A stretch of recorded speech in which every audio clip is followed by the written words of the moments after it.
Welcome to the Writing Gals. We are four sweet romance authors staying up late as we talk about writing. And tonight we are going to be talking about author health, which includes our minds and our bodies, because those are very important to us so that we can write our books. But first, we want to kind of give you an update on what's going on with us. So, Michelle, you want to tell us what you've been doing? Yeah, I'd be happy to. I finally finished my movie star book, and it is currently with my editor, and I plan to have it live next week. I am paying extra for a rush job with the editor because I got behind. So that's one of the expenses my procrastination sometimes causes me. But I had a very awesome day with just that weight of having reached, the end of a story and being able to breathe for a minute before I'm jumping back into another project. So, starting next week, I'll be working hard on my Regency up until I need to start going on my YA. So, you're never completely done in this life, are you? That's awesome, though. That's exciting to finish a book. I haven't done that for a long time, so hoping to be there with you soon. What about you, Victorine? What have you been up to? Yes, I've been writing my YA book still. It seems like I've been working on it forever, but I am halfway through and I'm going to treat the rest of the month like NaNoWriMo. So I'm going to write every day as much as I can, try and get it done before the end of the month so I can get it published and out and then start working on my next YA one. So super excited about it. And that's pretty much all I'm doing now. Awesome. It's a fun book. I like it so far. What about you, Amy? What have you been doing? Well, I launched the first book of my Braxton Brothers series last week, and it's sitting at $209 in the store right now. So feeling really excited about this launch and how it's working for me. I even got my first Facebook post to my author, tagging my author name, asking me where she could find the second book in the series, which isn't out yet. So that was really exciting. I've never had anyone reach out to me and wondering if they could get it. So I'm hoping that means people are enthusiastic about the series. So pretty exciting. And then I worked like my hiney off these last 3 days. Monday, Tuesday, and Wednesday, I wrote 19,000 words to finish my next YA book. So that book is done and to beta readers right now. So this is part of our author collaborative series. And so I'm launching the first of the books. So that one is off to beta readers, and I'm happy that's done. And then I'm doing that because I've got some stuff coming up, and I want to make sure that I have all my obligations figured out and done before it happens, so that way I can focus 100% on that, because that one's got a pretty short deadline where I do some pretty fast turnaround. So until then, I'm just working on my next author collaboration series. Hopefully it's just a novella, but I'm going to start it up again tomorrow, I think. So lots and lots of words to write. I'm like 19,000 words in 3 days. That's like more than I write in 2 weeks. So good job. I have been needing to sleep a lot. My head is pretty burned out. Yeah. Amy and I were sprinting together for a couple of days, and I got over 14,000 in 2 days. Wow. 2 of the days, and then she kept writing the third day when I started editing. So we were booking it. Yeah, I kept going, this is the book that won't ever end. Why can't it just be over? I wanted to be 50,000 words. It ended up being 55,000 words. And so when you get that extra 5,000, you just feel like, oh my gosh, this book is never going to end. This book needs to end. So, but I'll be excited when I get those extra, 5,000 words of page reads coming in. So, yeah, that is always nice. Cool. So I am not as productive as any of these ladies this week. I've written a few words here and there in my work in progress, and then I'm also working some more on my game app thing that I'm doing for my book, Protect My Heart. And so I've been working on the scene reference sketch so that they can do the artwork for the scenes. So that's what I've been doing, and it's hopefully going to be done tomorrow so I can get back to writing because I really want to finish my book. So that is what I have been up to. So we'll get into tonight's topic. We thought it was important because, like, we need to have our, bodies, but a lot of times we are stuck sitting around as an author to write, and so we just kind of want to talk a little bit about how we try to manage that to keep our health, and then because if your body isn't in good shape, then it's hard to work also if you're feeling like crap.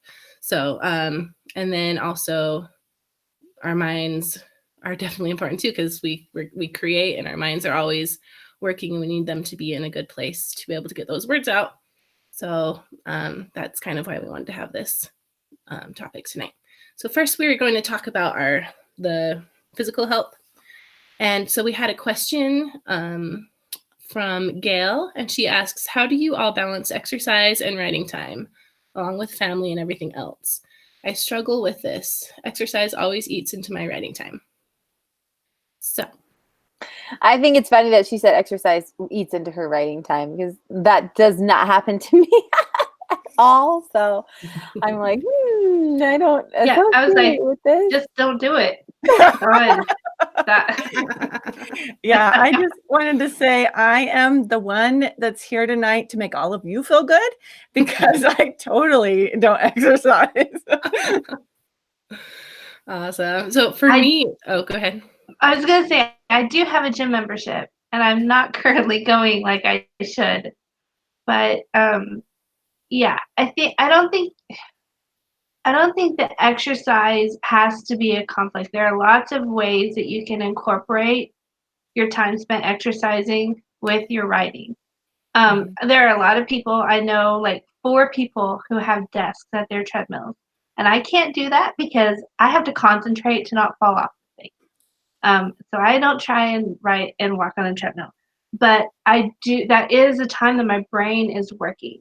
Like that's when I plot. That's when I develop characters in my head. That's when I dig through all of the mind mapping that I do when I am in pre-work for a story, or when I'm stuck at a part.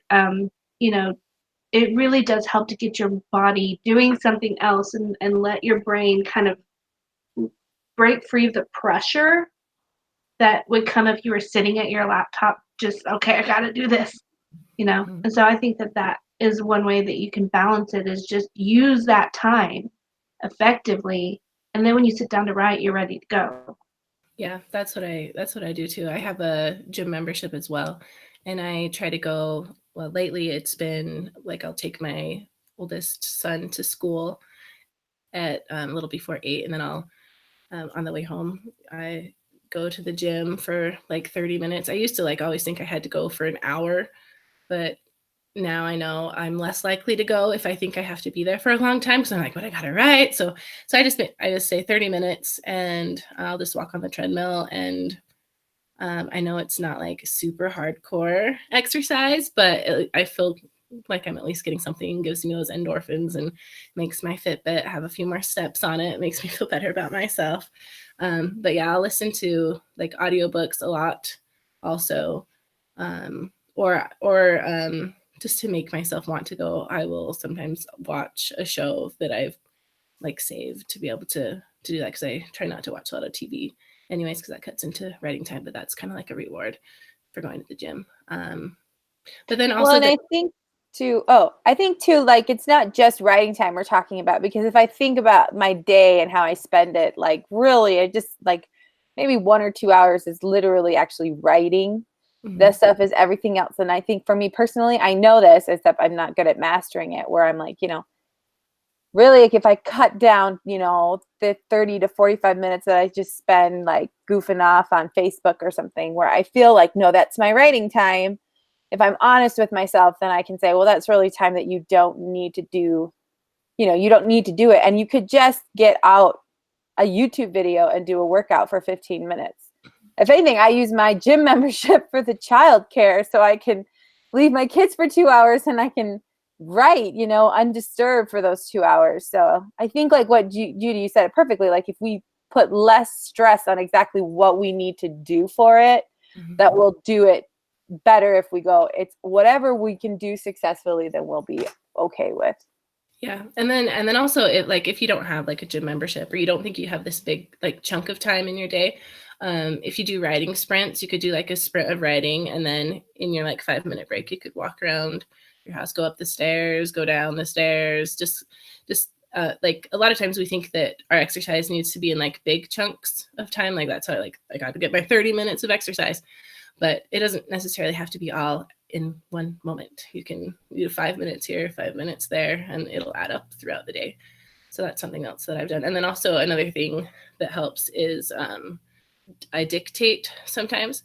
And when I dictate, I like to like walk around my room downstairs where I write, and that also gets like the blood flowing, so it'll kind of help my thoughts come better. And then I'm walking, so I'm getting some exercise too. Or I have a nice headset that cuts out like other sounds really well. So sometimes I'll take it outside and go walking around there too. I often go down the stairs to get a snack. Yeah.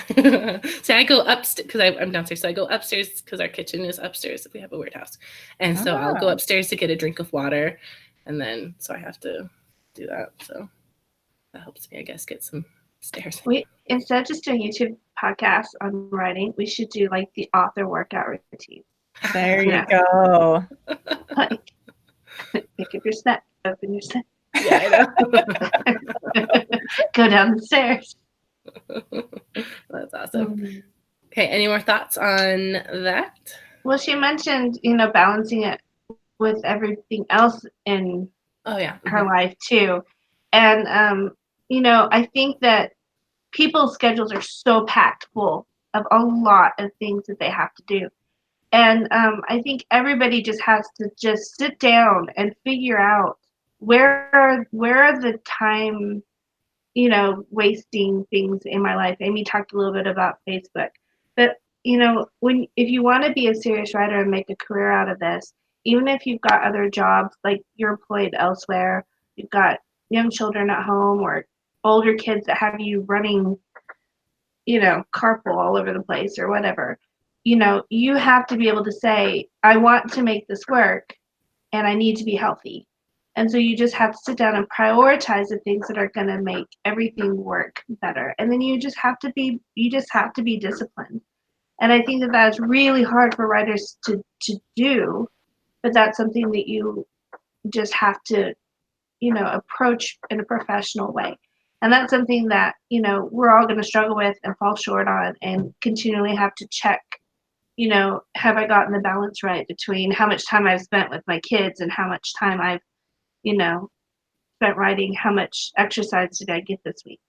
And for me personally, that's why I barely watch television or movies anymore. If I watch a movie, it is like, I think I've watched 2 movies this year, and that is not, a lot of people need that in their lives, to fuel their creative juices. But for me, that's something I felt like I can give up television, unless I'm folding laundry. I can give up, other hobbies that I will do occasionally when I need a break, but I'm not going to do them every day if I need to be writing. So, it just comes down to choices all the time. Yeah, just make time for the things that are really important in your life, which is hard.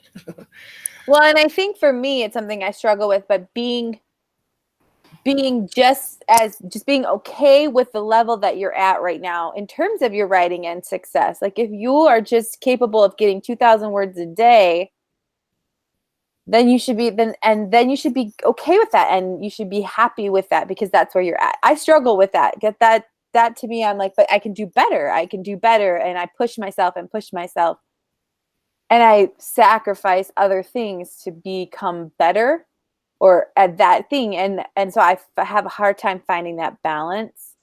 So sometimes it's just like, you know what, this is what I can perform in terms of writing. And, looking at for long term, I'm going to write forever. Right. So, writing an extra 5,000 words a day now in the script, the scope of things is not as much if I'm thinking, okay, well, I do it at the compromise of my health. Yeah. So you kind of have to look at, but it's hard. That's a very hard thing to balance because when it comes to writing in your career, it's really only you. You're the one who's going to push that success. Yeah. So I'm not saying at all that I have mastered this. I am probably the worst person at this. But sometimes I have to make that conscious effort to be like, that was all I was able to give today, and I'm going to be happy with what I gave. That is good. Okay, so I think we kind of went over the next question a little bit. So I'm going to go to the next one. Do you guys have any tips to help with aches and pains that come with writing? Like neck pain, back pain, wrist pain? How do you avoid that? You've dealt with that before. I've dealt with all of this those. last year was the worst year for me. I think I either threw my back out or got pinched nerves more than I've ever had in my life. I had some super stressful situations, and I was getting major stress headaches from that. And so I started thinking, one, you have to go to the chiropractor, especially when you sit at a computer all day long. And then making sure that I raised my computer up, and then I got a wireless keyboard so I can put my keyboard in my lap, which helps with your wrists. But even then, if I write like these last couple of days, writing 7,000 words a day, my fingers were just tired. Like they just couldn't type anymore. But I also have a foam wedge that I sit on, which forces your back end up, and it forces you to sit straight up and down, which has helped a lot with my back and my posture. Although if you sit too long on the wedge, then your butt starts to go numb. So that's always fun. Yeah. But it's definitely helped a lot with my posture, not hunching like this to type, because then you start to feel it in your shoulders and in your body. And, just making sure that you're aligned when you type is super important. Yeah, definitely. I a couple of years ago, I woke up with like my neck just being horribly out, and it took like a few months for it to finally get to where I could like turn it that much. It was really bad. And so after going to the chiropractor and trying to get it all figured out, I realized that I should raise my computer up because I'd always been looking down and hunched over.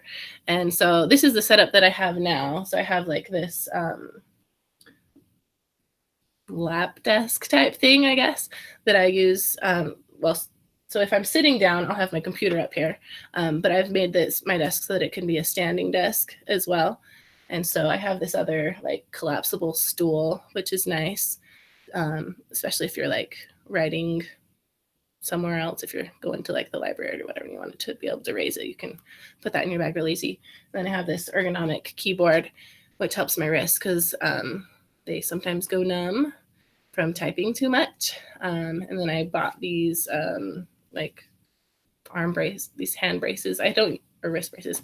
I don't use them super often, but they have helped when my wrists are not so good. But then also dictating has helped a lot too with my wrists because then it gives them a break a little bit. But also kind of like the wedge thing that Amy said she does to sit on. You can also like roll up a towel and just stick it under if you don't have one of those wedges. And then also to help my neck because it's like curved kind of permanently. So I'm trying to fix that. So I have like a blanket that I roll up and I like stick it under there to sleep to give it a rest at night. So yeah, those are all kinds of things I've done. Yay for being a writer. It's like we're athletes, right? I know. Like, I sit all day. We have to take care of our bodies because they're our money makers. Right. I know that a lot of people, I've heard about people who have developed carpal tunnel or other issues, or maybe they, were in an accident or developed some other health issue to where it limited or completely destroyed their ability to sit up and type. And so that's why dictating is really a possibility that all of us should be exploring. And we should be long term. You have to realize that this does take a toll on you. No matter how good your posture is, you're going to have trouble with your eyesight from staring at the screen. You're going to possibly develop, arthritis or, all these different things. And if you just start learning or training yourself to dictate, then if you ever get into a position where that's all you can do, you know, you'll be prepared to do it. And so that's on my goal list for this year, is to start getting to where I'm better at dictating, so that if I ever get into a position where I have to, I'm ready to go. And I don't have like this big, long learning curve to get to before I can do it properly. I don't have any wrist or finger problems yet. I've been blessed that way so far. But I do have a lot of tension and stress in my shoulders and my back. And I've actually been thinking, you know what? I deserve to go get a massage more often. Like, you know what I mean? We have this like rickety, we call it a thumper, but it's one of those like heavy duty massagers that they have at chiropractors and stuff. And we have one of those, and so that's helpful. But for me, the biggest thing that I can do is to drop my shoulders, because I tend to kind of, even if my arms are at the right height, I tend to kind of strain and lift my shoulders when I'm typing, and that causes a lot of muscle tension across there. And so I have to be really conscious about letting my shoulders drop, and that eases a lot of my pain. And I also just change positions frequently. You know, I think that I have ADD. 3 of my children have been diagnosed with it, and several of my siblings are, and there's a strong genetic factor that plays in there. And one of the things that I see that in myself is my tendency to hyper focus when I'm writing, so that I just get so tunnel visioned on what I'm doing that I could stay in the same position for hours without moving. And that's really bad for my body. And so one of the things that I have to do is have ways to prompt myself to get up and move around, to get up and change positions. And one of the things that's important for your eyes is to even just look away from your computer screen for a few minutes, to give your eyes a rest, to let them focus on something in the distance, to get a break from the glare. And so if you are like me and tend to get so focused that you lose track of how long you've been, working, set timers for when you need to take breaks. If you're sprinting with people, that's one of the reasons sprints work so good for me, because there's that built-in break in the middle of it. But just figure out what your bad tendencies are, the ways that you tend to hurt your body the most, and then find methods to try to alleviate it, because it will only get worse, and it will only cause you more and more problems as you age. Yeah. Which we all are going to do. Darn it. Right. One of the best things I ever did with my writing money is my husband and I bought a hot tub, and we just went down to the hot tub store, and they have a used one that we bought at half price of what the new ones are. And that helps my back so much. When my back is hurting, we just go hop in the hot tub, and I would recommend it for every writer. Nice. You have to ask Bridget if that's a write-off. Yeah. One of the things that I bought, and because hallelujah to Facebook ads, was these are non-prescription glasses, but they cut down on the glare from a computer screen. So if I am looking at the computer screen too much, I'll stick these on. They actually take the blue tint out of the screen. So these I help because I'm always like, if I'm not writing, I'm doing marketing or I'm beta reading somebody else's book, and I'm staring at a computer screen to the point where sometimes my eyes will go like fuzzy because I'm just staring at it too long. So I got a pair of those to help with that. And alongside with Michelle said, I was listening to a podcast, and they were like, you look at a computer screen, which is going to be like a foot away maybe, and a lot of times you'll need to like look up and focus on something that's much farther away when you're breaking, just to give your eyes that break of studying something super close. So, you know, and try not to go from one screen to another screen, you know, where I'm staring at my computer. And so, I need a break. I'm going to stare at my TV screen, you know? I'm going to go to my phone. That's what I always do. Exactly. No, and it's good to exercise your eyes and letting them relax and look at a farther distance than just up front. That's a good point. I never even heard of that before. Awesome. Oh, and one other thing, just I thought of it when Michelle was talking about the shoulder tension, because I have a lot of that too. Is my chiropractor like told me to do shoulder shrugs, where you like hold your shoulders up for like 5 seconds and then release, and you do it like 3 or 5, sets of that, or whatever feels good to you. And then also like lifting weights, like doing the whatever these things are called, whatever weightlifting techniques make your muscles there get a little stronger. That's also an important thing to work on if you know. My shoulders are starting to hurt more and more the more we talk about this. Like, So I always just have to like get the blood flowing, and then they feel better. If I like do arm circles a lot, then it'll help them feel better. Yeah, I've seen a lot of really cool stretches that if I remember to do them, help me a lot too. Yeah, and I remember Pamela Kelly shared a YouTube video on our page a while back about a back exercise to strengthen your back muscles, and I did that just one time, and my back hurt so bad afterwards because I was not in shape to do that. But just doing back strengthening things also can help a lot because we sit and it hurts. So so anyway, kind of with that, with dictation, Danielle Ari asked, she says, dictation, I've tried it, but I get stage fright when I hear myself. It almost feels like acting.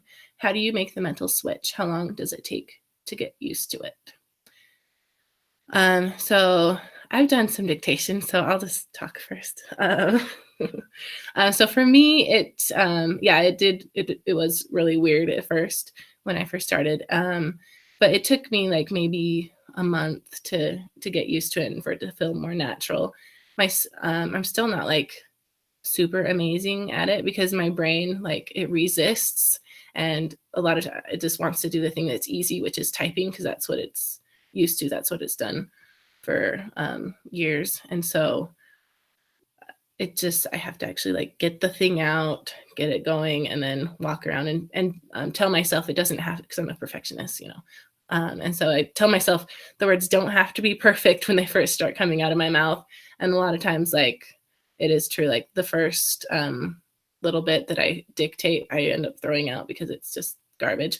But then once I get talking, I'll figure out where I really want to go in the scene. So sometimes you just have to just start, and then it'll come. So just keep practicing.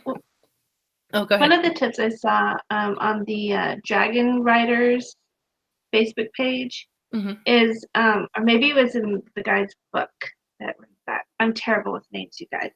Maybe we'll find it later and post it. But Scott Baker's book. Yeah. So the tip was to talk out loud when you're not even dictating, to just get used to the sound of your voice in a room talking about a book.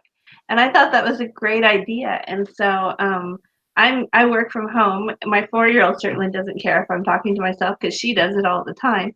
So I was just like, okay, what am I going to have him do? Because, and I just talk out the situation, and I try out dialogue, and I just do it out loud so that I get used to the sound of me talking into space. And, and then we all have functions on our phone where you can do talk to text or things like that. So actually just using that as often as you can, anything like that gets you into a place where you're in a more comfortable frame of mind, where it doesn't freak you out anymore. So I love that. Yeah, that's a really good tip I had forgotten about. So I need to do that more often too. Okay, so any more thoughts on the like physical health of authors? Or should I move on to the more mind stuff? Okay, so hold on, I was trying to find my unmute button, and I was like on the wrong screen. I was gonna mention, you know, a couple of things, and that is, for me as an author this year, I've made my health a big focus. Um, so I struggle with my weight a lot. I've recently been diagnosed with PCOS, which is polycystic ovarian syndrome. And one of the big things with that is you just have this extremely hard time losing weight. But the reason I'm mentioning it is that in my, you know, beginning to try and get that under control before I turn 40, which is like in 2020, guys, it's getting really close for me. I'm transparent about everything. um, that my diet, I've actually lost 10 pounds this year already. Yay. But Awesome. the thing is that eating right, eating healthy food, we always talk about snacking and eating candy, junk while we eat, while we write, I mean. But actually eating a better diet has improved my mental ability. I know it's gonna kind of segue right into the next section a little bit. Mhm. But everything that I'm doing to improve my physical health is affecting my mental health, and it's affecting, you know, my creative side. And so let's not neglect food, what we feed our body, you know, either, because if you put in junk, you're gonna get junk out, right? Yeah. So it's something to consider too, because it's so easy to just sit, and when you're like fretting or stressing or don't know what to do, just to you know, keep Like I those need snacks. pizza. Yeah, Make like me feel better. yeah. So anyway, it's been really, really hard for me to eat um, healthy foods when I get stressed out and I just want to eat something else. But it's been really good for me, and I think it's improved my energy, my mental clarity, and all of those things too. So that's all I wanted to say. That is awesome. I need to get better about that. So And then I'm just gonna mention one other thing, especially since I live in the winter wonderland that is Minnesota right now, and we went from like negative 55-degree weather to like a snow globe today. And I think it's important at this time of year. It's like I think I have some SAD, which season aspect disorder. I struggle a lot when there's not a lot of sunshine. I'm very much a natural light type of person, and I need that to feel happy. And when I don't have it, I struggle with like feeling happy and satisfied and like even wanting to go to the gym and work out and stuff like that. So I'm not a milk drinker. I don't like milk. It makes me sick. So I've been trying to, when I feel really down, I try to take vitamin D because I'm getting a lot of it because we can't go outside. And who wants to go outside when it's like snowing and gross and cold and all these other miserable things? So I take vitamin D. And then I also just purchased one of these light simulator things that simulate the light that you need to help you feel happy. So if I ever feel kind of down in the dumps, then I sit it next to me when I type and just let it shine on me to kind of help combat that. But I also know, okay, yeah, I'm super not motivated to go outside my car and then drive to the gym and battle. Oh my gosh, yesterday I was like getting mad at people in the parking lot because it was so snowy and I couldn't get to the parking spot that was being freed. And so another person who just came in and hasn't been waiting 10 minutes took that spot. I was like yelling at everybody in the car. I was just super crabby. I didn't want to be out in the snow. And so, like, you know, giving yourself some grace and being like, you know what, when the weather gets a little better, I'm going to be a happier person because it's not going to be so miserable. I'm going to feel more motivated to get out and do some exercising. But right now, I'm super stressed. I've got work and I've got to figure out how to, you know, get to a good place in my job. And the weather hopefully will figure its crap out and stop being ridiculous. And then things will get better. So I think even just giving yourself some time to be like, it's okay. If this week was just a total failure for the gym and a total failure for everything else, it's okay because I don't act like this all the time. And there's probably extenuating circumstances like the weather that is just making things just miserable for me. So make sure you kind of understand where you're coming from, that you're not a complete failure, that there could be some other things going on, you know, and if you have major life issues going on too, like my uncle's in hospice right now, so that's a huge stress on our family. And being okay with saying, okay, if 2 instances, exercise or writing, I'm going to focus on my writing because it brings me joy. Not so much exercise, but I know in a couple weeks when my life gets a little more stabilized, then I can go back to that. Yeah, I think that's important to remember. Okay, so we had several questions about like balancing writing with jobs, family, and everything else. So what are some ways that you guys have been able to balance everything and still put out books consistently to turn this into a successful career?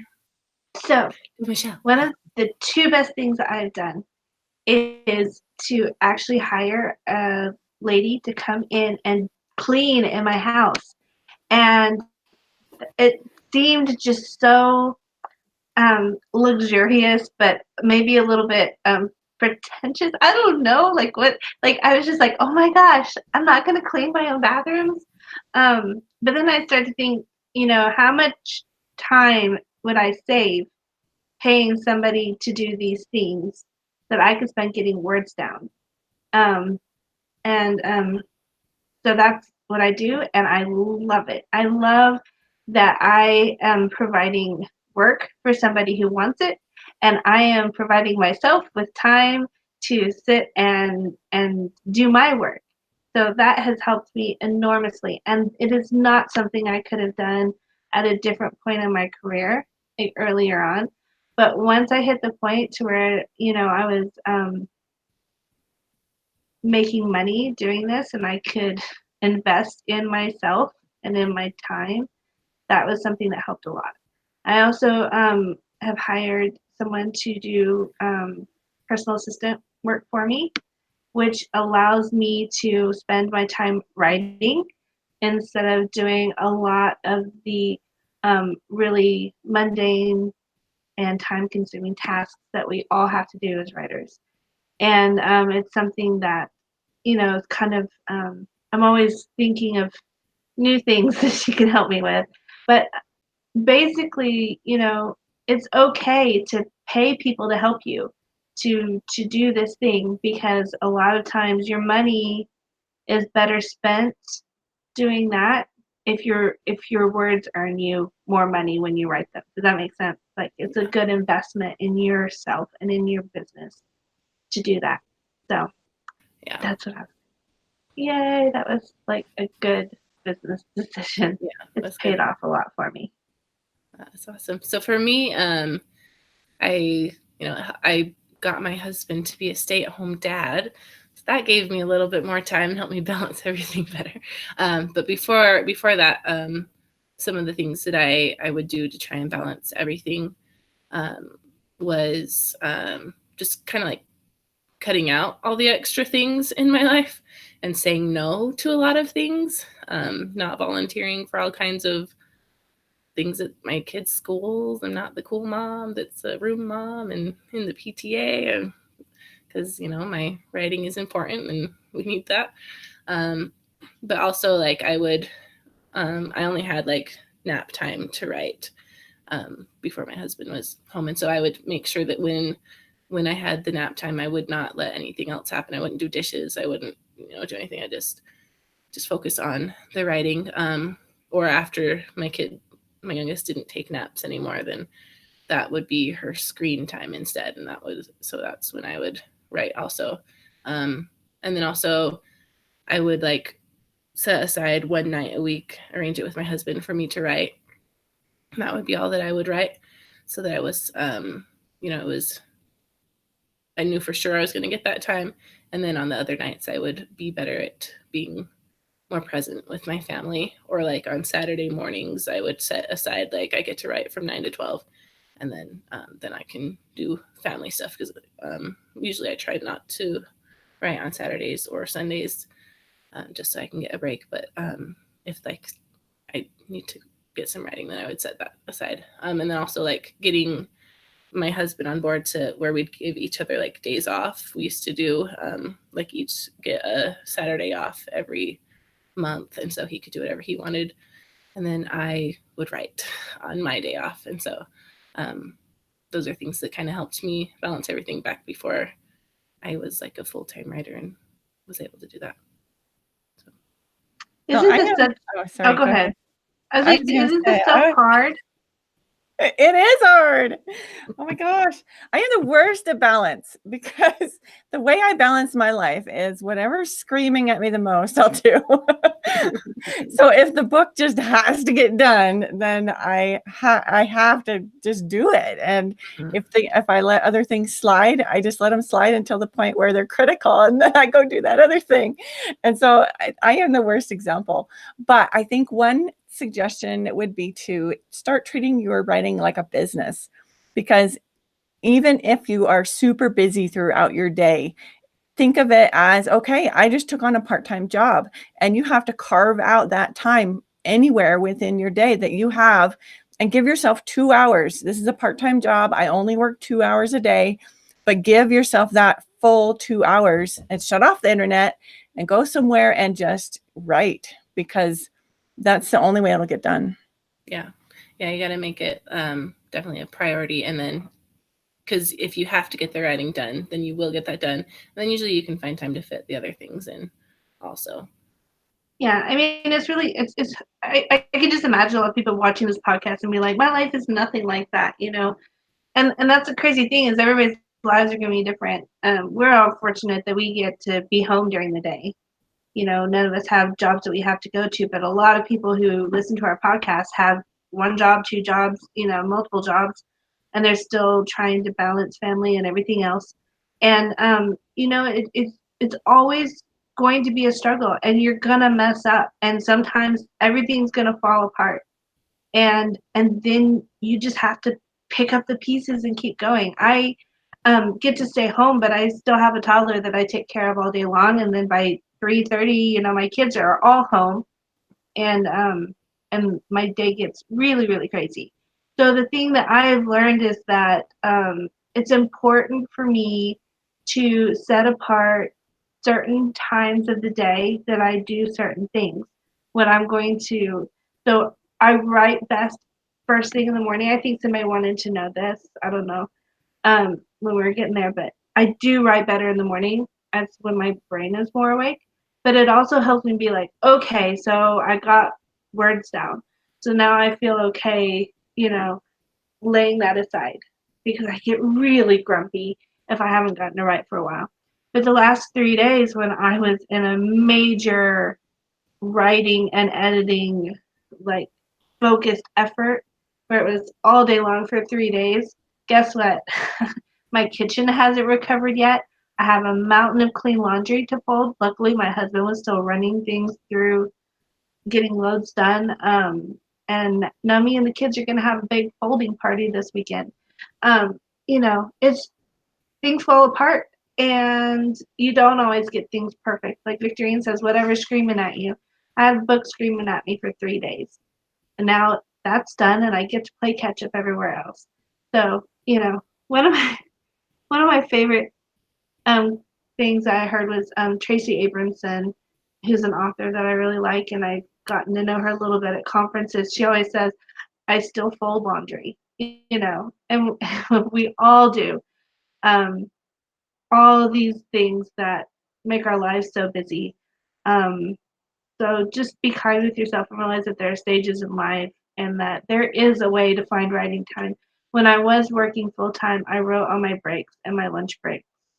And I, you know, wrote early in the morning. If I, you know, I remember one time I woke up in the middle of the night, and it was like 3 o'clock, and I could not go back to sleep.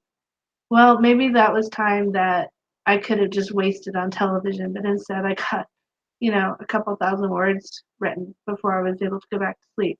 Take advantage of what you do have, because, you know, it is going to be limited for most of us, which sucks, but it's true. And then for me, I'm sort of in the same boat as Judy. I have my husband at home, although he works as well from home. There's certain parts of the year that his business is really slow. And so he takes over a lot of the writing, or not writing, my brain is gone. He takes over a lot of like the dishes, the dinner, getting kids in and out. We also do a lot of switching off and on, where he'll go downstairs and work, and I'll take the kids, and then he'll come upstairs, and then I'll go work, and he takes the kids. So that has helped a lot. I think for me, what's helped me put out books consistently was pushing past the boundaries of my own mind that I set for myself and learning how to write faster, which has been a lot of help for me. When I sit down, I can bust about 1,000 words out every 20 minutes. So, that's an hour, and then I'm at 2,000 words. 2 hours, I'm at 4,000 words, or even more than that. So I've been able to let go of that restriction in my brain, which is probably why my fingers get so tired, because I write so fast. And where dictation would help, but I'm still kind of about dictation.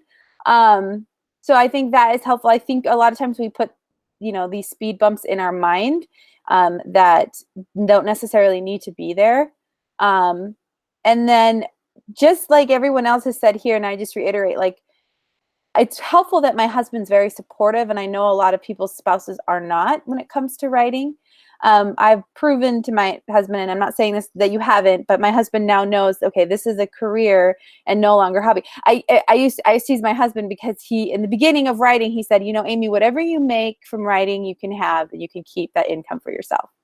So I always remind him of that, because now my income is way higher, and I'm like, hey, remember you told me I could spend it on whatever I wanted? And he's like, yeah, well, now, no, of course not. So make that deal early on, and then just make sure you get it in writing and signed and, witnessed, and then you can spend your writing money on whatever you want. So he's very, very supportive, and he sees this as a business as well too. And I do, and I cherish the time that I have to write. And you feel guilty sometimes, but I also think of all the ways that I'm supporting my family and helping them. And I'm creating a career that I will continue having after my kids get older, which I think is really a struggle for a lot of moms, because you lose yourself in your kids. And by the time they're old enough to be all in school, they get a lot of like, well, now what? Now what do I do? And so having something that I have created just for me, where my kids can't ruin it, is very satisfying, because my kids destroy everything. I mean, let's be honest. Every time I put something up, they're breaking it. To the point where my husband's be like, did you know so-and-so broke this? And I'm like, yeah, I'm not surprised, because it's just what happens in my house. But then I go on the internet, and everything is lovely and beautiful, and my kids can't go on there and destroy it. And it's just this separate part of me and my life that I can just go be myself. And so for me, that's super satisfying and nice. I still struggle with the turn off your working brain and turn on your mom brain. So that's something that I'm always struggling with, trying to balance being in the present with my kids. But I also realize for my mental health, like just like Michelle said, I need to write. I need to be Amy the author, and then that's okay. And I'm okay with that. And that's part of just who I am in my life. So I think for a lot of this, for me, it's just give yourself grace. Be okay with, if that's the mental health break you need is to go write, then take it and don't feel guilty about it. Yeah, definitely. Because we have to live our lives too, not just for everyone else in them. Okay, any more thoughts on that question before I move on? Okay, so we kind of already touched on this a little bit, but I'll just read it. So Crystal Street asks, she says, I'm interested to know your daily routines. Do you find yourself more productive if you write in the morning or afternoon, before or after exercise? Do you have a schedule, or do you have to schedule life outside of writing to make sure you remember to eat and spend time with family? So Michelle kind of talked about she writes in the morning, but do you each want to should we just go through our daily routine or a routine for writing or whatever? Yeah, I try to write in the morning too. I do feel like I'm more refreshed and I'm more with it. I kind of had all night to kind of ponder, because sometimes as I'm falling asleep, I think about my book and I think about what my next scene's going to be. And so when I get up in the morning, I'm like, oh yeah, I got to start writing and finish that scene. And I get all excited about it. And then throughout the rest of the day, when I'm doing other stuff like dishes and mundane stuff, I'll be thinking about the next scene I have to write and kind of get prepared for the next time that I have to write. So that's just kind of my routine. What about you? Mine is dependent on what else I have going on. If I'm launching a book, a lot of my time gets sucked up into posting on Facebook and uploading it and turning it, putting it on Vellum and advertising. I have gotten to the point where advertising kind of comes naturally to me, and that's something I can do while I watch TV. Watching TV is how I refill my creative well. It gives me that break, that kind of relaxingness where I'm not straining my eyes so much, trying to stare at my phone while I'm reading a Kindle. So that's what I do, but I can do all my advertising. And I also enjoy doing those kinds of things. So that's also a break from my writing. I don't do it after exercise. I don't know if anyone else here, but I have never been that person who's like at 5 a.m, like I run and I work out and I go, yay, my whole day's great. I come home and I'm like, I'm ready to go to bed. Like my body is tired. And then the rest of the day, I just need to take a nap. So I'm more of an exercise at night type of person, because then I just come home and crawl into bed and I crash instead of like have all these endorphins. I don't know if maybe my body's just whacked out or what, but I'm like, I can't exercise in the morning because then my whole day is shot and all I want to do is sleep. So, and then that would be even worse for my writing time. So I get my kids on the bus, they go to school. My other kid goes to preschool. I have my baby, my husband takes her, and then I just spend as much time I can. But a lot of it's doing that Facebook stuff, upload, dating my author page. There's a lot of other stuff besides writing that we have to do as authors that kind of eat away in that time. But then it's just also kind of, I go on the writing sprints, which really help, or I sprint with other people. That really helps motivate me. So I kind of do it in the middle of the day. I do sometimes go, it's 2:30, almost 3 o'clock. I haven't even eaten lunch yet. So, taking that time to make sure that I remember to eat and spend time with my family. But the good news is I have a husband. He'll be like, all right, get off the computer. You have the kids. And then as soon as I have the kids, that kind of stops my creativity, because my baby's crawling on me, or my kid wants a snack, or he wants to do this. And so that's kind of built-in breaks that naturally have to happen.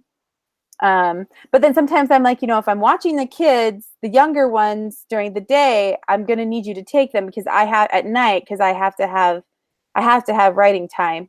And so me and my husband are still trying to find that balance between, when do I get to write and work, and when do you get to work, and how does that work in terms of the kids? But I also know that my kids see me working hard, and they know mom's writing, and they get to celebrate in my successes, and they get to feel a part of it as well. So I keep telling them, once mom makes money, we're all going to go on a cruise. And that's, I'm like, if you don't leave mom alone, we're not going on that cruise. And, that seems to help motivate them. But I also think time away from my kids helps me want to spend time with them, more meaningful time with them when I do get it. Yeah. So talking about my specific routine, I tend to be able to have more time to write on weekdays because most of my kids go to school. I have 4 kids.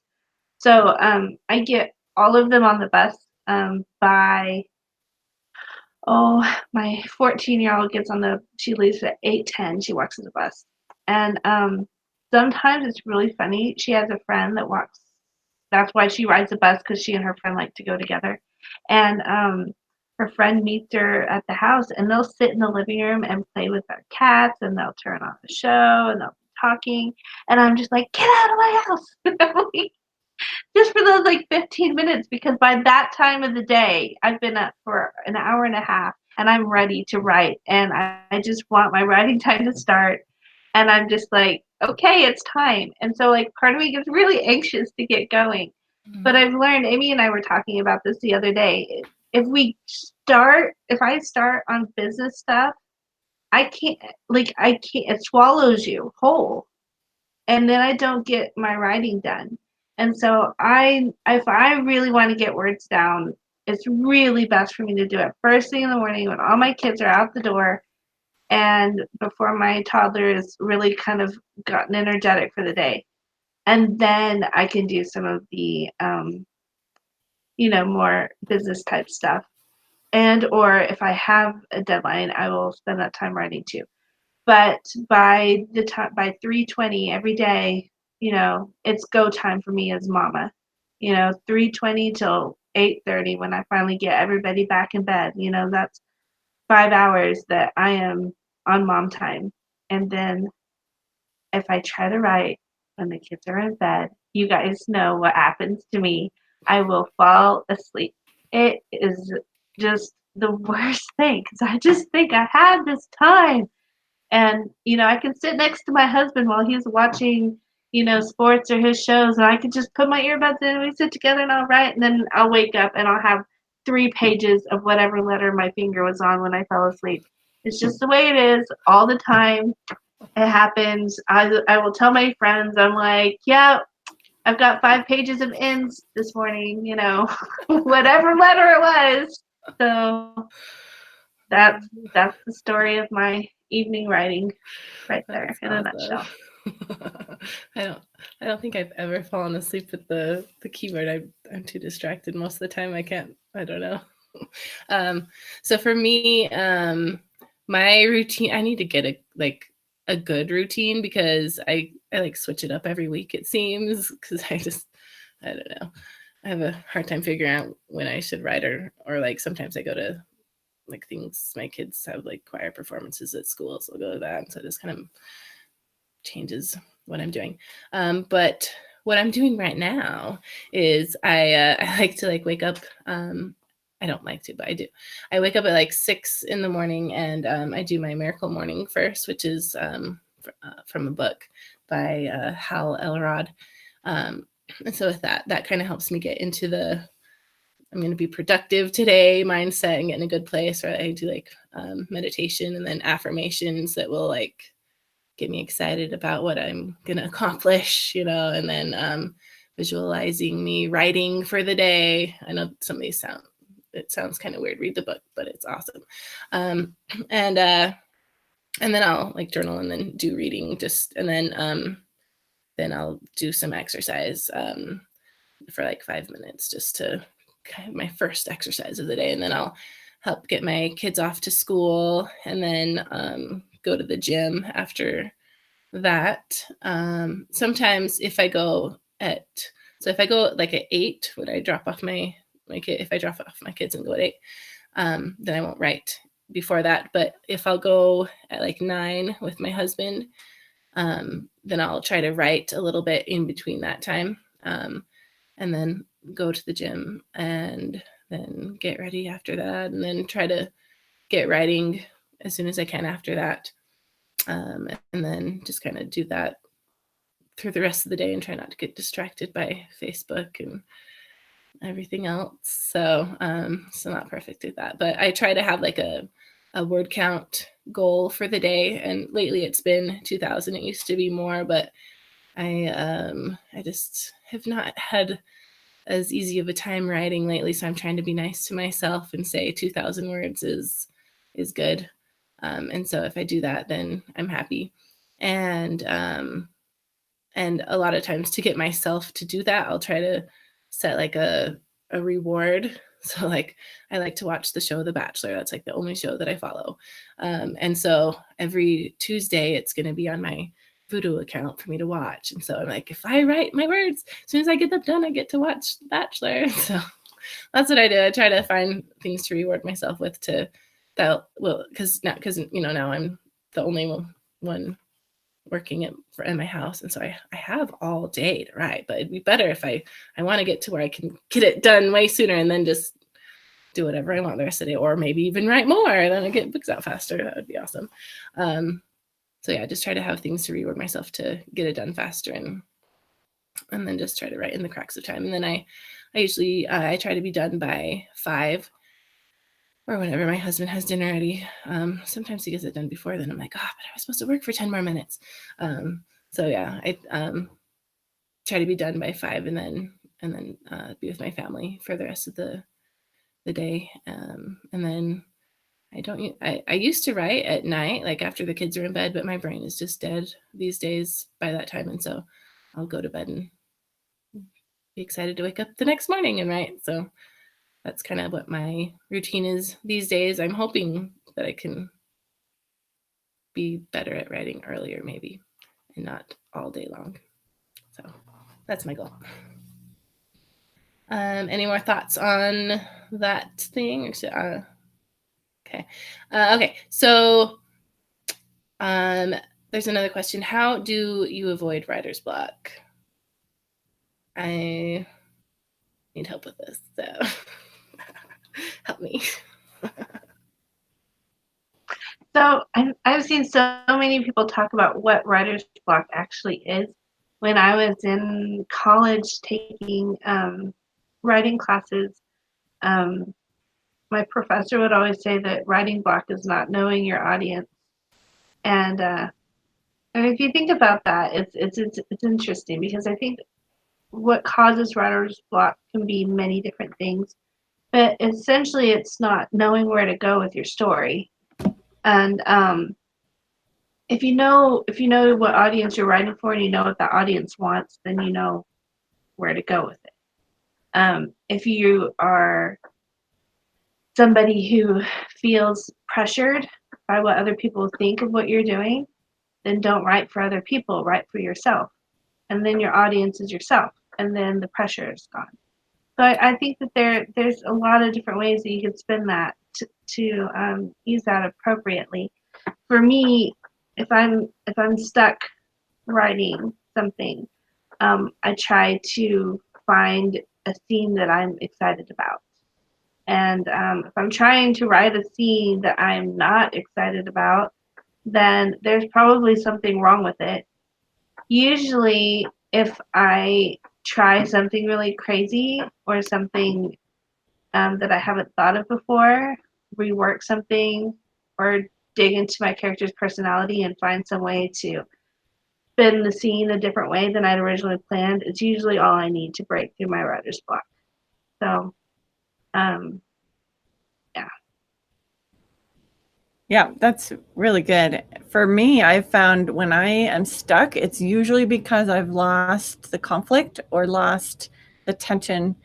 And once I kind of back up a little bit and figure out where I lost that and rewrite, putting in more conflict and tension, then I'm off and running again. So for me, that's the biggest way that I overcome the writer's block. Yeah, that's how mine is too. Usually if I can't figure out where I'm supposed to go next, it's because I messed up something before and I need to go back and fix that. or sometimes I need to if I have like plans that I really wanted to do in the future and it's just not working, I need to be okay with re-outlining and just kind of following the story where it's going now. Yes, I've done that too. Yeah, that helps me a lot. And then also I've been reading I read the Miracle Morning, the regular version, and then now I'm reading the Miracle Morning for writers, and there's some he has like some affirmations in there that's been helpful for me just to think about, like because a lot of times I like put too much pressure on myself to get the story right the first time, and like every word has to be perfect, and I just need to be able to get out of my head a little bit more. Like Michelle was saying, if you're writing for you, then that'd be great. Your audience, but I'm like, but I can't just write for myself because I know I want to publish it for someone else. So I was having a hard time with that. But anyway, the thing that it said was like you plan, that like the law of averages is gonna work out for you, and so you'll put in the time, and eventually you'll get out something good. It's not all gonna be bad. You've learned how to write, and so just sit down, write the words, and then the law of averages will help you out.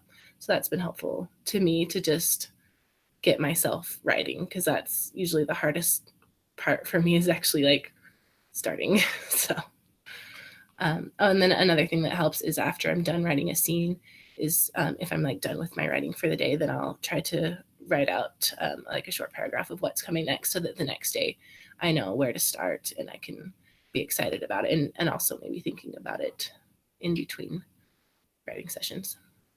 There are a million quotes by different authors that I love that essentially all say, you can't sit down and wait for inspiration to write. Like, you can't expect, for your muse to come, or for your creativity to kick in. Like, if you wait for that before you get writing, then you're, at the whim of some fickle thing that you can't control. The only thing that you can control is your discipline. And the majority of the time, the act of sitting down to write is what is going to kick that process in motion. And if you can't write what you're working on, then write something else. Write anything that pops into your head. Just get your fingers on the keyboard or a pen in your hand and just write words. And they don't even have to be for anything. And then you might throw away letter. You probably will. But just it's like turning a faucet on. It's dependable. It happens. If you create, that discipline in your own mind, your creativity will flow because you have turned it on. And so that's what I think a lot of people can confuse writer's block for waiting for their creative juices to start flowing. And it's not something you wait for. It's something that you say, okay, it's time. Yeah. Right now, let's get working. Yeah. And like along those lines, something that has helped me a lot lately, because I have had a more difficult time because I've just had a lot of crazy stuff going on in my personal life that just made me distracted. But it's something that also has helped is just make like a specific like writing routine. And so if I have like this playlist of songs that I'll turn on when I write, and they're the songs I've been listening to like the last year whenever I'm writing. And so that really helps me to, okay, this is my writing music. So now I'm writing. So it seems like maybe kind of weird thing, but it helps me. And then also, I don't know, just whatever kind of a routine you want to make. Like some people like get their cup of hot chocolate and then they start drinking it, or then they light a candle that smells good, or they put on this specific pair of fuzzy warm socks. So just making something that kind of signals to your brain, okay, now it's writing time. This I totally random, but I don't know if you guys ever watched that show Supermom or something like that. It played for a little bit, but it was about like she was like a chunkier mom, and she lived in like a really rich part of like New York or something like that. And so she was like, they're trying to combat. Anyway, so her husband is trying to write this book, and he's like, okay, and he does all of these things to get in the mindset. So he does like some push-ups, and then he like reads this like inspirational poem, and then he drinks like a shot of brandy or something, and then like that, and then he's like, okay, now I'm in my writing head. But then he keeps getting distracted, so he keeps having to redo that thing all over again. So by the end of the day, he's like completely wasted because he's drinking half the bottle of brandy just to get back into the writing, and then he's just shot. But I was just thinking when you said that, oh God, I gotta find that. I wonder if they have a clip, because it would be hilarious to upload it. But it was just funny how he's like, I gotta do all these things, and then I'm in the mindset, and then doing that, he just got totally drunk doing it. I gotta show you guys what I just got. I had to get up and get it. Look at my mug. It says "Messy Bun Getting Things Done." Nice. And I was just like, oh my gosh, that's me. Because like, one of the good things about being an author is that I can't just wear a messy bun all the time. But this is my lifestyle, and you know what? I make things happen every day. And isn't that cool that there are so many people out there that say they want to write a book someday. Well, people, we're doing it. We're writing books, and it's a hard thing to do.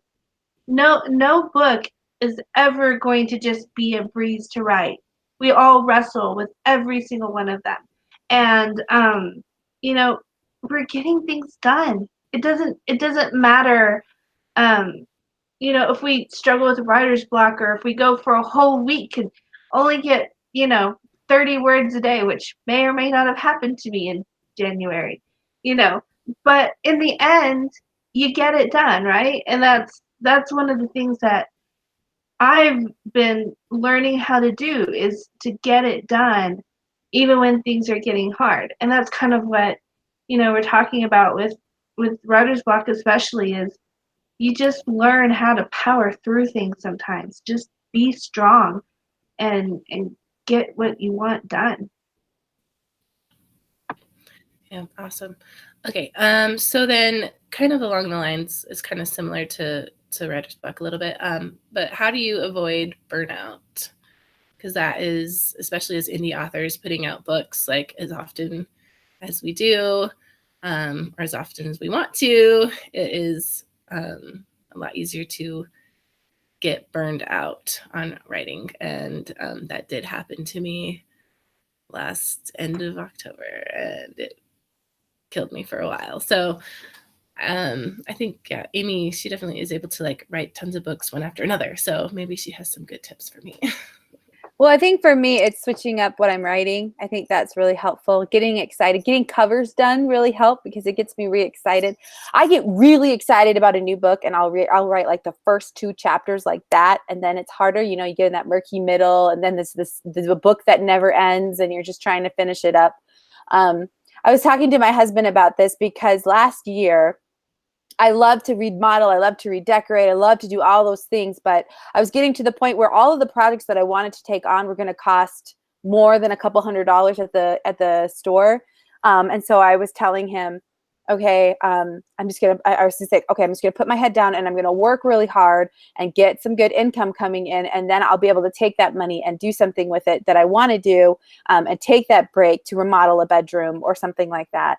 And when I was starting to get stressed out is when I started thinking, or when I was talking to him and everyone's telling us, oh no, you shouldn't remodel your house. You should pay your mortgage off. And I'm like, pay my mortgage off? You're talking, what? You know how expensive my mortgage is? You know how long that's going to take me? So now all of a sudden this year I had of just being like, okay, put your head down and work as hard as you can to get some money so you can do something.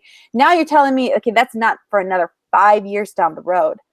So I think taking time and celebrating the victories and giving yourself something as a reward helps with the burnout, because then I'm like, you know, who was I was talking to Michelle, and there was some like artist, a music artist, because everybody who does creative things, we all experience a burnout of one way or the other, whether we're writing songs or we're painting. Like when you're doing something for profit, it's easier to get burned out because there's no longer that like, just, oh, whenever it happens and it's joyful, you know?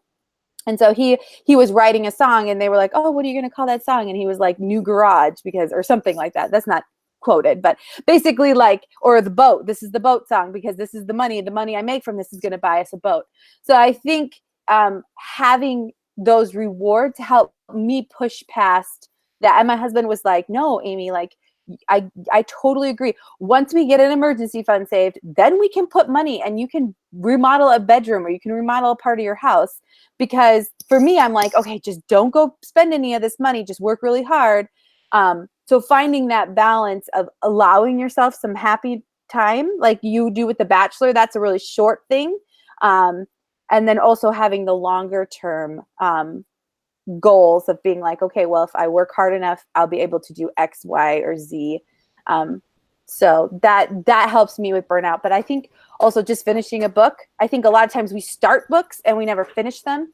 So like making yourself get through the whole writing process gets you a lot more excited to start another book. For me, I get burned out if I'm writing too much and not doing some of the other things that inspire me to write. So for me, I have to take a step back sometimes from writing and say, you know what, I need to feed my creativity instead of pull from it. And sometimes feeding that creativity means writing a book for love, because sometimes I just get these for love book ideas in my mind, and I know it's not going to sell as well as my to market ones, but that can feed my creativity. Another thing that feeds my creativity is reading, and I'll just spend several days just devouring books that I just love and enjoy, and that inspires me to write my own book. And so those are some things that I do to feed that creativity. So I was actually an art minor in college, and that was one of the things that I had sacrificed for a long time for my writing. And the last 5 months, 6 months or so, I decided, you know what, I really miss that, and that is something that made me happy. And so I have gotten really into watercolor painting, and that was actually my Christmas present from my husband. Was I got all kinds of like really nice watercolor stuff. And so that's something, since I apparently can't write at night, I can paint at night. And I don't fall asleep with a paintbrush in my hand. So that's been a lot of fun for me, and I'm looking forward to doing more of that. Because you do have to replenish your well, and painting means that my fingers and my eyes are doing something, but the part of my brain that has to spit words out isn't having to work. And so that's really nice. And another thing that refreshes me is being able to have relationships with other creative people, like, my friends here. Um, I think that people who are not creative might like that aren't, more of a creative person than I don't know, what do you call them? The other breed of people, the logical, rational ones, like my husband. Um, they don't understand us, and it's hard for us to understand them all the time. And so it's really refreshing to be able to have relationships with people who get you, who understand why, you might be staring off into space, or why you're always distracted, and it's because there's, a story playing on in your mind, or why you might want to spend a whole lot of time doing something that may not be ever making you any money. Um, so build those relationships with people who get what you're doing and get, you know, how your brain works and what fills you up and makes you happy. It means a lot to be able to have that in your life. And I really like music and I like Pinterest. So both of those things inspire me with my writing, but they also just help me to relax. So I build lots of playlists like Judy was talking about. One of my favorite things to do is just dig around on iTunes and discover new music and new artists. And I like to build storyboard um, things on Pinterest for stories that I'm doing. So that's what I do. Awesome. Oh, and vacations. Oh my gosh, Awesome. So for me, I obviously am not perfect at this because I burned myself out a few months ago. But to try to like avoid it, I do take Saturdays and Sundays off of writing and just try to do it during the week so that that's not all I'm doing. Just I get a break, give my brain a break and do other things. I like Michelle, I like music, so I like play the piano, and that's really good for my brain to relax. I need to do that more often. And then and like Victory and I'll read books and just taking a lot of books. I'll do beta reading because when my book is getting beta read, because it's like, well, okay, take a break and not write during that time. And then watch shows that'll help bring back some creativity. So those are all great things that we all do. So okay, so the next question is from Crystal Street, and she asks, how do you combat self-doubt and clear your mind of negative thoughts enough to push through the crap you feel like you are writing, like all of us feel at some point? So how, I guess when you're like, doubting everything. And I call my cheerleaders. So everybody needs to find somebody in their life that is just a cheerleader. That's what my mom kind of coined the phrase for us. That there's a place for people who critique you and tell you what you need to fix, but there's a place for people in your life that tell you how awesome you are and how great your writing is. And so whoever those people are, maybe it's a reader that sent you an email, or maybe it's somebody who wrote you a really great review, or sometimes you find that kind of social proof somewhere, but hopefully everybody can find somebody in real life that they can just call and say, hey, look, I'm struggling right now. I'm having a hard time. Please tell me that I'm a great writer. I've got those people who just say, Michelle, you're awesome. I loved your last story so much, blah, blah, blah, blah, blah, blah, blah. And that's their only job. And they can be making it up. I don't even care. They can be telling me big old whiskers, and I don't care. I just need to hear that from somebody sometimes, And so that's really helpful. Totally. That's great advice. I also think sometimes we play a tape in our head, and we need to be aware that we're doing that. And sometimes we need to just take that tape out and put in a more positive one, because you can listen to that tape you're playing in your own head and get really down about yourself. But if you just switch that tape out and say, I am not going to be thinking that anymore. I am just going to be thinking positive thoughts. I'm going to, go read all my positive reviews, ignore all the negative reviews, and just switch that tape out. Sometimes that can help too.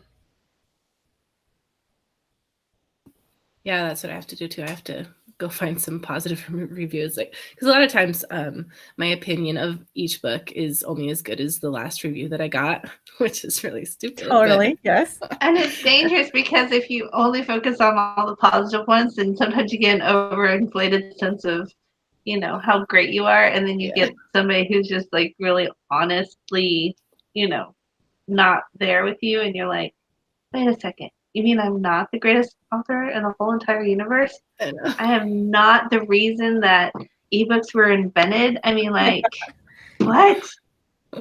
So reviews you gotta be careful with. So for another thing I will say is that it should always be about the story.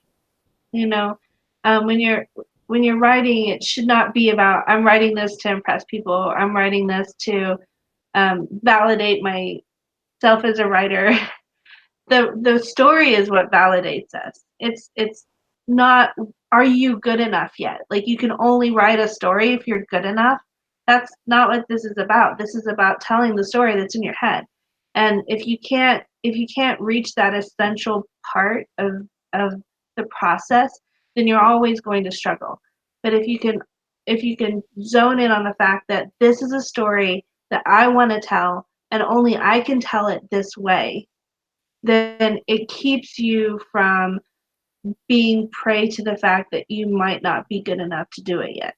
Because the point of the reality is that, you're always going to need to improve, and you're always going to be growing, and you're going to write better books in 5 years than you're writing right now if you are doing the craft the way you should. So you can't never write until you're good enough, because then you'll never get good enough. And so you just have to start right now with where you are with the story that you want to tell, and stop letting the image be more important. Good advice. Okay. So we just have a couple more questions, and some of them are kind of repeats of the other ones. So there's one. So Diana wants to know about chairs. She has a lot of back pain. I guess I probably should have had this up in the physical part of this author help. But do you guys have any suggestions for a really good chair? She hasn't been able to find one. I would say for me, it wasn't really the chair, but it was the wedge that helped. You can put it on any chair. I tell my husband all the time, you need to get the wedge. You need, like, even driving in a car and stuff, because it just helps push you up more straight. Instead, I think a lot of times we're like, it's ergonomic because it fits to your back, but then you're like, no. So getting that, and I think it was like $15 or $20 at Staples, and it's just literally like a wedge of foam. That's all it is, and it just kind of keeps you from slipping down into your seat. It keeps you pushed up. I would say try the wedge. Instead of going and buying a new chair, get one, and then also just sit in a chair. I think that's also helpful than sitting on your bed. So, yeah. So I was just putting my new desk office area together, and I've never had one before, and I've never had a computer desk. And so my husband and I went and just tried out all the chairs at Office Depot, and the ones that were best for me were the ones that had a lot of mid-back support in them. But it's important to sit in a chair before you buy it. I had been tempted to try and order one online, and then I was like, it's probably not the best idea if I'm going to spend a lot of time in this thing. And if you just kind of go into it knowing what your posture issues are, or where your pain centers are, that kind of thing, it can help you pick a chair. But there's nothing like sitting in one and seeing how the shape and the size and where the support is and where it puts you. I think it's important to have one that you can raise and lower so that you can have your feet flat on the surface and be at the right height with your desk. And we had a tape measure so that we could get one that would go to the right height for me. And I mean, it's crazy all the different things that a chair can affect. But I don't know that anybody's gonna have like, this is the chair that every author needs to buy, because all of us are so different. Yeah, I bought mine online. I got the highest rated one, Amazon's Choice, and it's fine. But I think I need to get the wedge, so that might help. Okay, so Myra, I think that's how you say it. She says, how do you keep positive when you feel so overwhelmed and stressed? So I think this one is perfect for me to answer. I have been feeling those moments of overwhelmingness where I'm like, how many projects do I have? And why did I take all these things on? And what the heck is wrong with me? And I notice those moments I do that, I've lost track of, I'm not doing the small things. So a lot of times I'm like, okay, I need to sit down every day. And for 15 minutes, I need to focus on like tax stuff. So going through and making sure I've documented every purchase that I've made in the last couple of days, making sure the stuff is printed off, those kinds of things, because it's so overwhelming at the end of the year where you're like, how much did I pay these people and how did I pay them and where do I go and how do I find it? And you're counting and you're trying to figure all that stuff out. And the more I'm making and the more I'm spending and the more businesses I've got going on, the more I need to stay more organized. And then also like with my publishing house, I have a tendency to get way behind. So finally I was like, you know what, every day, and I haven't done this in a while because I kind of now I'm doing things like in giant spurts. But every day I need to sit down and for an hour, I just need to do something that has to do with this publishing house, whether it's reading something, whether it's tweaking someone's ads, whether it's uploading a book or something like that. And getting on a schedule, I think, is so important, especially when I'm doing other things. But even for myself, setting a deadline to have your book done by, or or getting those things in place so that when you do launch, it's a smooth process. And then as your businesses grow, taking on other people to help has been immensely helpful for me, where I can be like, okay, you go do this, you go do that, and you go do this. And now I don't even have to think about it because somebody else is doing it for me. But if you're not to that point, then you say, okay, every morning I sit down and for half an hour I do marketing. And then for the next half an hour, I do budgeting. And then I write for 3 hours or I write for 2 hours. And like having that time that you sit and do is so, I think, important. And when I'm stressed and overwhelmed, it's because I've let those things go and I haven't done what I should be doing first. Because as soon as I do what I'm supposed to do, it's like a weight is lifted off of me. Like, you know how when you were like, I'm going to write this morning, I'm going to write down everything and I'm going to have a great to-do list, and you start crossing those things off and you go to bed and you just feel so satisfied with yourself. Even if you only got 5 or 6 things checked off, you just feel like I did something today, instead of like by the end of the day, you're like, where'd the day go? What did I do? I don't even know. So for me, that's when I know I'm getting overwhelmed or stressed, is when I'm letting things pile up. Yeah. For me, I do a lot of those things. And so like it helps to have, like, I do a bullet journal that's kind of like keeps track of all my stuff. And then I like to go through and like check off what I'm supposed to do that day and just try to prioritize, because a lot of my problem is I like think about everything. Like I have all these things to do and I try to focus on everything when really I need to just focus on now and what the one thing I need to do right now, and just have the other things be on my list to get to after I get the first thing done. And that helps me a lot. But just trying to be more present in the moment and not thinking too much about the future is really important for me, because I tend to cause myself a lot of anxiety. So I always say that I put the pro in procrastinator.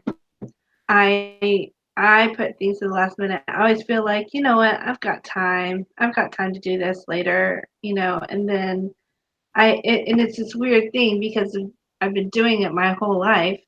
I tend to get really good at doing things at the last minute.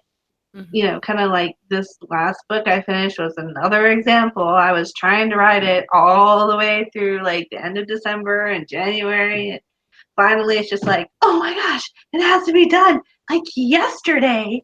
And so, my life goes nuts. Everything gets shoved to the side. I spend hours and hours and hours doing this. And now I'm sitting here yawning through the podcast because I haven't gotten enough sleep the last couple of nights. So, I mean, it really stinks. And I found out that there is this thing called time blindness, which I find an interesting thing because I can see how time blindness works, where you always think that you have the ability to do things in a certain amount of time. Like, oh, you know what? Today's a good open day. I can, you know, get a lot of things done. I'm going to do this and I'm going to do that and I'm going to do this and I'm going to do that. And you just line up this whole huge day for yourself because you're so optimistic. And then you didn't actually keep track of time or keep yourself on task or get any of those things done. And then by the end of the day, you're looking back and like, I don't know if I accomplished anything. And you start feeling really bad about yourself. And that's when I start to get overwhelmed, when I realize that my optimism has told me, hey, you can do all these things, kind of like Amy was talking about, like, I can do all these projects, I can join all these anthologies, I can, you know, get all these deadlines done on time and this and this and this and that. And my optimism's like, yes, you can, yes, you can. And then I don't have the time management skills to actually carry them off all the time. And so for me, part of not getting overwhelmed is saying no to things, which I'm trying to do better at, saying no to the things that are going to put too much stress in my life, and then just getting my butt in gear when I need to get stuff done so that I don't get to that panic stage. So, you know, if I would just put in my 2,000 words every day, I would have no problem meeting a deadline ever. But I don't do that. I will write no words for 5 days and then I'll try and squeeze 10 into one. So, anyway, don't be like me.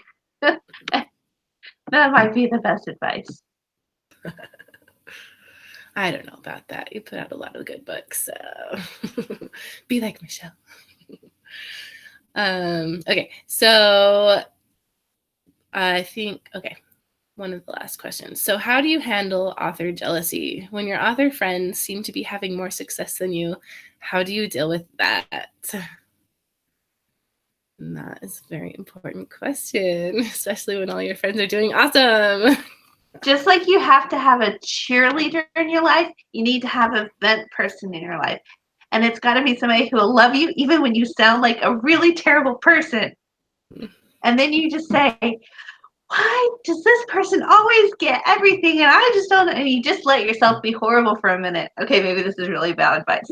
You just, you know what? Sometimes you just can't help this jealousy thing. And I love, is it Annie Lamont? Is that her name that wrote Bird by Bird?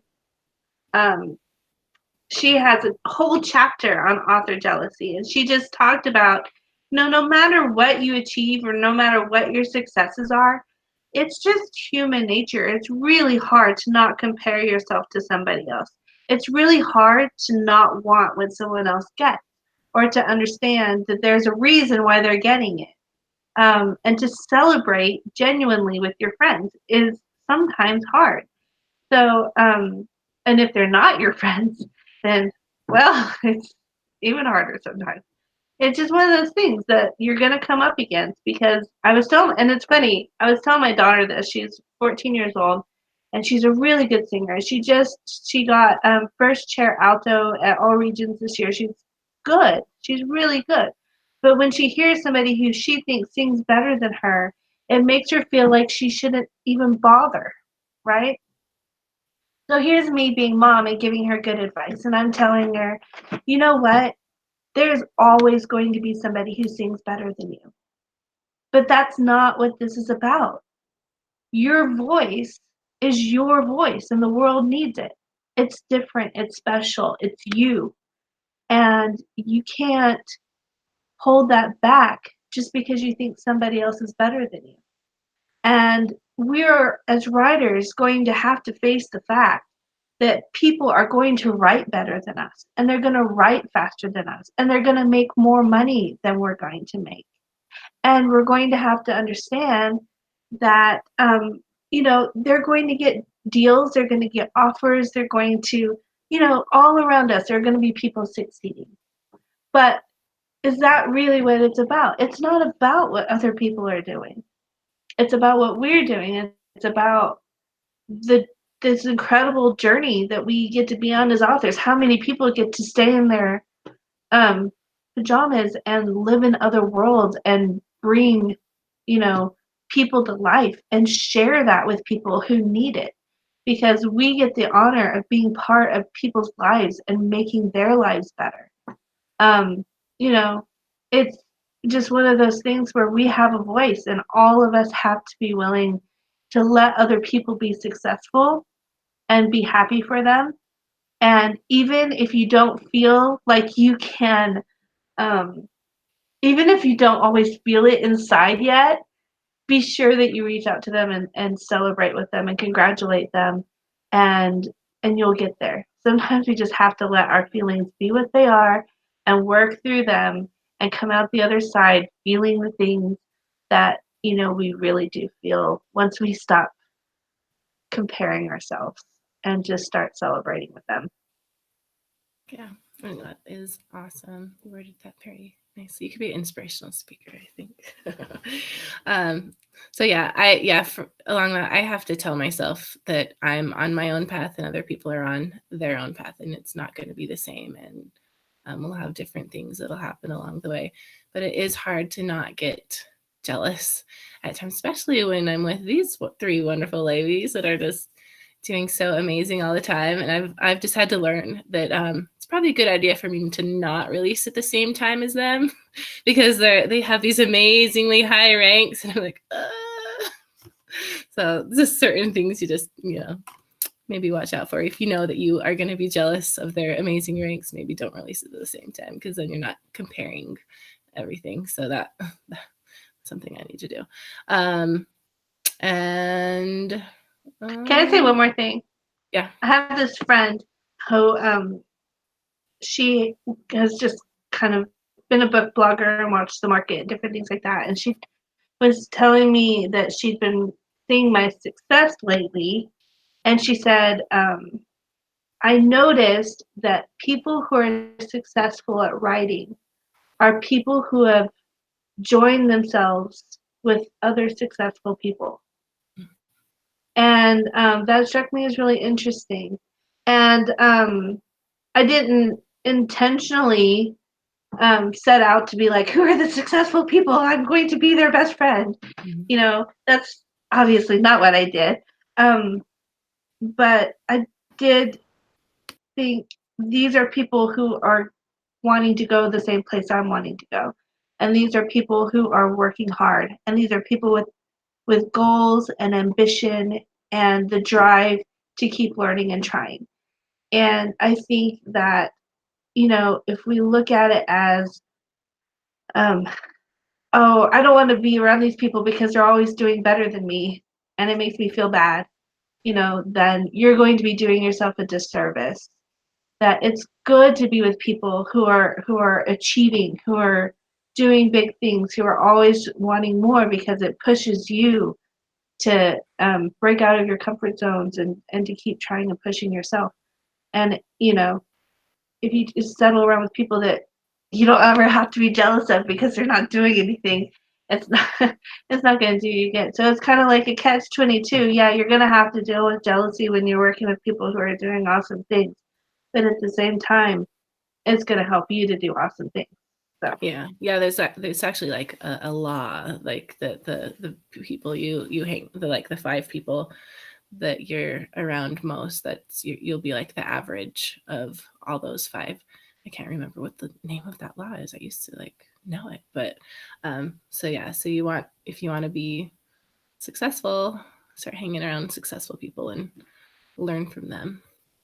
I think another thing you can do with your jealousy is turn it around and make it productive. So if you are looking at somebody else's success, instead of feeling jealous about it, stop and say, okay, I'm going to analyze what are they doing, and I'm going to watch and see, what they're doing in order to be successful. And if you pay attention to the books they're putting out, the prices they're putting on them, and things like that, you can learn from them and glean what are they doing to be successful. Yeah, that's good. And then also, with that, I kind of am like, well, they're doing this. I'm going to do that too. I'm going to do it better. And if we've talked amongst the four of us, we've all got very different careers, even though we have a lot of similarities. But we all have different opportunities come along. And sometimes it's easy to just be like, oh, I wish I had that opportunity. I wish that had been something that was offered to me. But, they also don't have some of the opportunities that you have. And I think if we get so tunnel vision looking at one thing that somebody else is good at or somebody else has achieved, it makes us blind to the fact that there's other things that they wish they had that we have, that it just constantly is something that, everybody's going to have a completely different set of experience with this, with opportunities, with successes. I'm making half of what Amy's making, and she's had some opportunities come, and Judy's had some opportunities come, and Victoria's had some opportunities come. You know what? I've had some successes too. I've had my own set of victories and my own set of things that have made me happy and that, you know, are just enough for me to be happy in. Just if I just learn to be like, I'm okay. Like I've got awesome things going on. And even if like when I had that really low month in August last year, it was the same month that Amy had her first like really big month. And for me it was just like such a huge difference where I had fallen down the lowest point I'd been all year and she reached the highest point she'd been so far that year. And for me it was not so much jealousy of Amy as far as in like a negative feeling towards her. It was a negative feeling towards me. Like I was just so down on myself. Like, why can't you do that? Like, what is wrong with you that you can't have that drive and that you know ferocity that Amy tends to have when she's going after something. And that was something I had to work my way through, but it could have poisoned me. And I think that all of us have those situations where we could get poisoned by comparing ourselves to other people. I love the quote, comparison is the thief of joy. You cannot be happy if you're always comparing yourself to someone else and wanting what they have. But if you step back and just look at what you can celebrate in your own life, then you keep yourself free from those chains that can really drag you down. Very good. Any last thoughts on that before we go to or did we have any YouTube questions?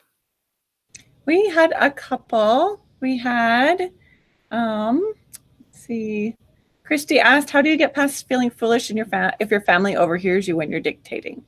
So I don't dictate, so I can't answer that. But does anybody else have their family look at them? I go to a room by myself where they can't hear me because, I feel really dumb. I'm like, my husband will laugh at me. So I'm like, goodbye. So I have to shut myself in a room and I have to get away. So that's good. That's what I do. And we have one last question. Does anyone here have to deal with thyroid-related fatigue? It's so hard to motivate myself when all I want to do is zone out or sleep. And I actually do have thyroid issues. I would say it really helped when I got on medication for that. And having any kind of physical issue can really drain your creativity. So I would try really hard to go to the doctor and say, I'm really struggling with this, see if they can up your medicine or something to help with that. Very good. And was that all the questions? Mm-hmm. Okay. Well, if you are still watching us, thank you for sticking around. This was one of our longest episodes ever. We thought it was going to be short, but obviously we have a lot to say. So make sure to like this video and subscribe so that you won't miss our next one. We are not going to be on next week in honor of Valentine's Day because, you know, we are romance authors, so we better hang out with our husbands or, you know, just not be on here. So we are going to take next week off and then come back the next week, and we'll have something amazing, I'm sure. This was a 2-for-1 deal. That's why it was so long. Yeah. Just listen to it half at a time. Yeah, Pretend do it it. was 2 different podcasts. Yeah, we should have done that. That was good. Just watch So- half today and half next week, and you will feel like you heard us both times. Except we're saying this at the end, so you already watched it all. Darn it. Okay. Yeah, we will talk to you soon again. Thanks for staying up late. And Good night. subscribe.